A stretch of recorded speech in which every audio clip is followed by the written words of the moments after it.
things I wanted to go over. Francisco brought up a really good point with me on Friday, that he wasn't sure about how far down they're supposed to get initial overgrown mows.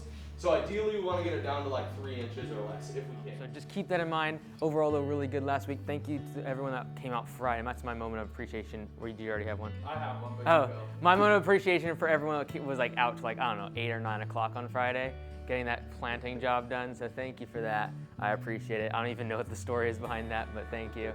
I think it was probably partly because Frank left a hole on that one. So thank you for filling in that. I appreciate it. Awesome. Thanks, guys. Enjoy the sunshine this week. Let's go.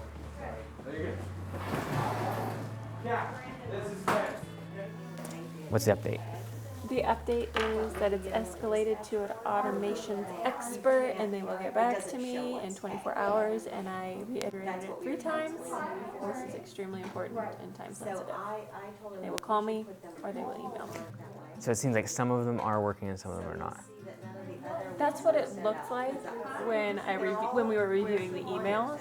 I mean, you already showed me this, but this is like they did it on purpose. I think there's just a mistake in that, is that when a calendar event is completed, it's not marking the ticket as complete.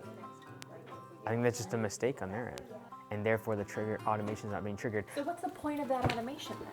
What's the point of having a calendar event created based on an automation that you can't even do within an account? What's the point of that improvement? Yeah, I don't If know. you can't even create a calendar event without creating a ticket. Because they want to keep everything under tickets and they have different categories. All right, sorry. It's not your fault, man. Happy Monday. Unfortunately, our software provider, Service Autopilot, created a update over the weekend, and they have a glitch of some sort on their automations, which basically puts Command Center in a lurch because everything at Command Center runs on automations. So we're having to do a bunch of stuff manually. So it's horrible because Monday is already busy as it is with the phones ringing off the hook, and now we're stuck trying to figure out a workaround in the next 24 hours to get the automations working. So what used to be what I thought was gonna be a nice, flexible day to get lots of stuff done is gonna be ruined.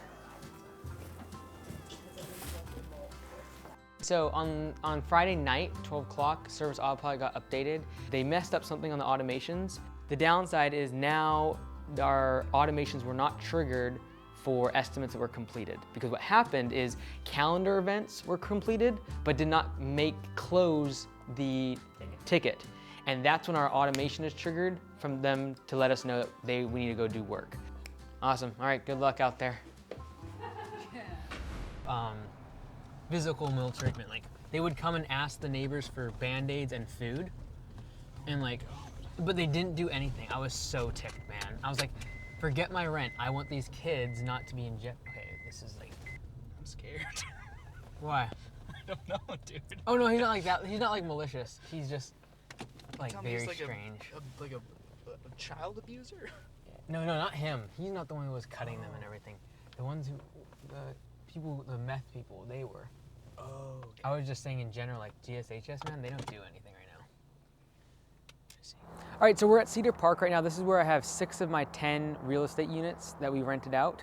And right now, at this property, we have 3 duplexes. So I own all these buildings besides the peach colored one in the background.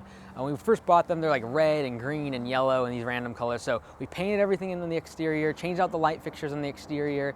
And basically, as tenants have been moving out, we've been upgrading the inside, paint, flooring, just the basic, faucets, all the rest of it, and then upgrading the rents and getting better tenants inside. So with the eviction moratorium, it really has hurt our ability to get new tenants in and raise the rents. But as people haven't been getting out, we rehab it inside and spend about $15,000 to $25,000 on that, and then get new tenants inside. So the one across the way behind me there is the one that we just had to get out, the hoarders who were previously dealing drugs in the whole 9 yards. It took us like 8 months to get them out, no, probably more than that. They owed us like a whopping like $20,000 worth of damages and plus $10,000 in rent. It was crazy. But at the end of the day, we got them out finally, got all their junk out, and rehabbed that entire unit. So the one I'm gonna show you today is not the hoarder's house. I'm gonna show you some pictures of that one right here.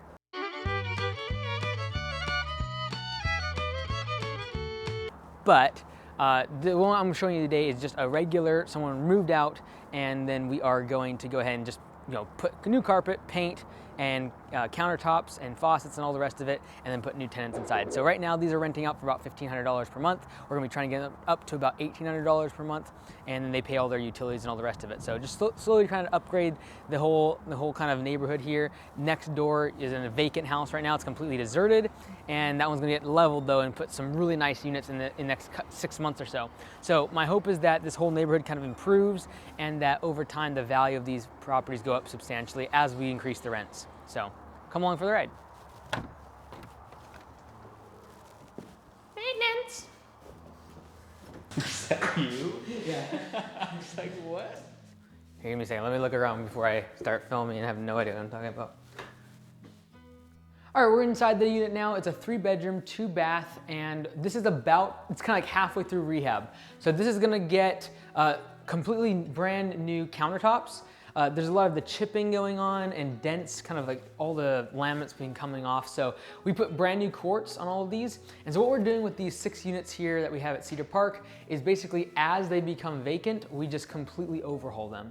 And so whether it be this one that is saying our 3rd remodel of the 6 units, the previous one was the pictures you saw beforehand, and this is gonna look completely different. We're gonna have obviously new countertops. We have new features, and everything we try to change out is stuff that people touch. So whether it be something like a nozzle for water or knobs for cabinets. But this is the downstairs, pretty standard 3-bedroom, 2-bath. It's going to rent for $1,800, right? It was in the past, it was $1,500, but we'll rent this out for $1,800. You can see here, they've already taken out all the carpet. We just finished the painting last week. That's been the big thing that's already been completed on this one, is just all interior paint. So there was just a lot of marks everywhere, and it had been, these units aren't old. They were built in 2008, I believe, 2008, 2009. So not super old, but they've just been not taken care of. The previous owners did not take care of them very much, but they just needed some love. So paint, we got carpeting that has to still go in. The luxury vinyl plank LVP is already down in most of the areas, but this one's not too bad. This is not as bad as the rehab we did before across the street, which I can show you out the side of this window.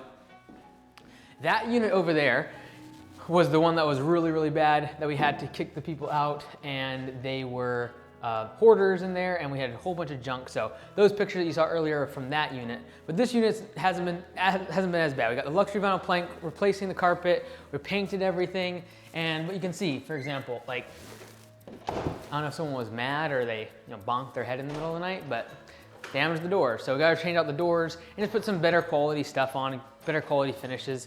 But that's basically it here. This is the 3 bedrooms upstairs. These aren't super big necessarily, but once we get the carpet down, it'll look a lot nicer in here. What we do is we restain these 2 as well, because they just get damaged from the sunlight. So this one, I think all in, this rehab is gonna be about $15,000 to $20,000. A complete rehab, like a remodel that we had to do on the hoarder's house, would cost us about $20,000 to $25,000. So I'll make sure we get another video later on, hopefully in a couple weeks when this is completely finished and right before we get tenants inside. So hopefully that was helpful. And we have 6 here, like I said, as the tenants move out, we do just not lipstick, we try to do carpet, countertops, things that they touch, painting, and then we try to raise the rents. Right now, at the eviction moratorium, we haven't been able to raise rents, but all of these are probably $300 to $400 per month under rented. And so as people move out, we'll be able to put new tenants in and raise the rents. So there you have it.